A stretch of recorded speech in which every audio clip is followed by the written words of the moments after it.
안녕하십니까. 공인중개사법 그리고 중개실무 장석태입니다.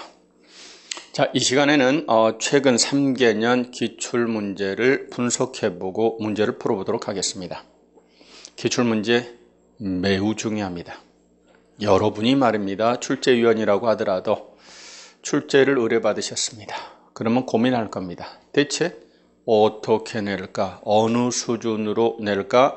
어느 분야를 낼까? 어느 깊이까지 낼까? 고민할 겁니다. 이때 가이드가 되는 게 기출문제입니다. 그렇죠? 기출문제를 분석하고 그 수준에 맞춰서 냅니다. 기출지문은 매우 중요합니다. 아무리 강조해도 지나치지 않습니다. 특히 우리 시험이 100점 맞아야 되는 시험 아닙니다. 절대평가입니다. 과락을만 하고 평균 60점 이상만 되면 됩니다. 적당히 맞으시면 됩니다. 아주 구석대기 지엽적인 문제까지 꼭 다 맞춰야 되는 건 아닙니다.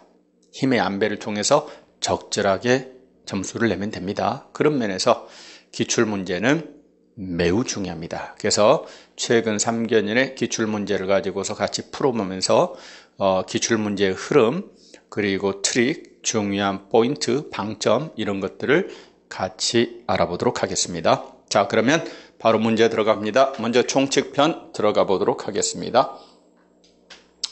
자, 1번입니다. 1번의 주제는 뭡니까? 용어에 관한 문제입니다. 용어에 관한 문제. 자, 우리 법에서 용어를 몇 개 공부하십니다. 첫 번째 중개라는 용어 공부하죠. 자, 짚고 한번 넘어가 볼까요? 중개라고 하는 것은 제3조 규정에 의한 중개 대상물에 대하여 거래 당사자 간의 매매, 교환, 임대차 그 밖의 권리의 특실 변경에 관한 행위를 알선하는 것 이렇게 공부합니다. 중개업은 다른 사람의 의뢰에 의하여 일정한 보수를 받고 중개를 업으로 하는 것이라고 하죠.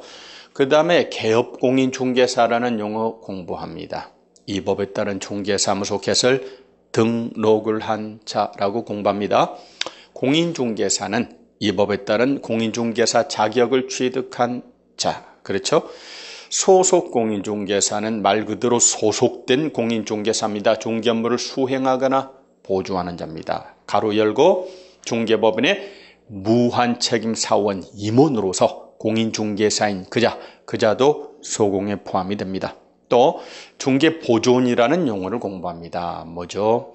공인중개사가 아닌 자로서 개공사에 소속되어 현장 안내 일반섬 등 개공사의 중개업과 관련된 단순한 업무를 보조하는 자. 용어의 정의는 칼같이 정리하셔야 됩니다. 자, 그럼 볼까요? 당사자 사이에 중개대상물에 관한 교환계약이 성립하도록 알선하는 행위 그렇습니다. 매매, 교환, 임대차, 알선, 중개입니다. 그 밖의 권리의 특실, 변경에 관한 행위를 알선하는 것 이게 바로 중개입니다. 교환에 알선, 중개에 해당합니다. 그렇죠? 맞죠? 2번 개공사라고 하는 것은 뭐예요? 키워드가 뭐예요? 등록을 한 자. 그렇죠? 등록을 한 자를 말합니다. 3번 중개보조원이라 하면 얘가 너무 좀 짧아 보이지 않나요? 중개보조원이 엄청 긴데 굉장히 짧습니다. 자, 먼저 공인중개사가 아닌 자로서는 잘 붙었어요. 그런데 뒷부분이 좀 이상하죠? 중개업을 하는 자 여기가 잘못됐죠? 공인중개사가 아닌 자로서 개공사에 소속되어 현장 안내 일반 선무 등 개공사의 중개업과 관련된 단순한 업무를 보조하는 자입니다. 그러므로 틀린 것은 몇 번? 3번이 되겠죠. 4번 소공에는 누구도 포함이 됩니까? 그렇습니다. 사원 임원으로서 공인중개사인 자도 포함이 됩니다.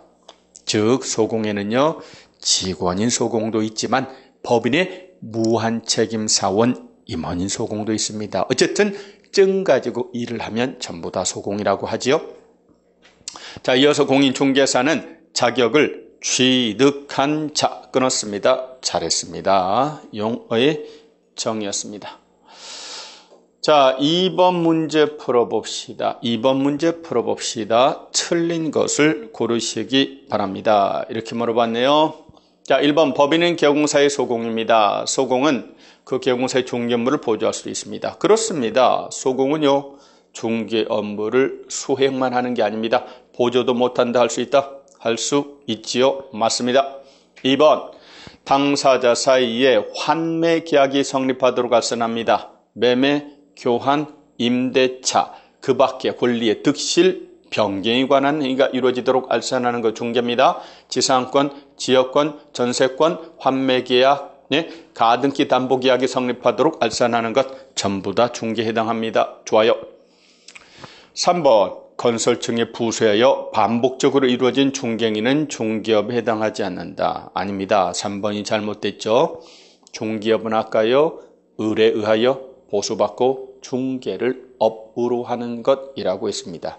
세 가지 조건만 갖추면 됩니다. 그 행위가 건설층의 부수에서 이루어졌어도, 금전, 소비대차, 알선의 부수에서 이루어졌어도 중개업입니다. 또 등록을 안 받고 있어도 중개업입니다. 다만 등록을 안 받았을 때는 무등록 중개업이라고 할 겁니다.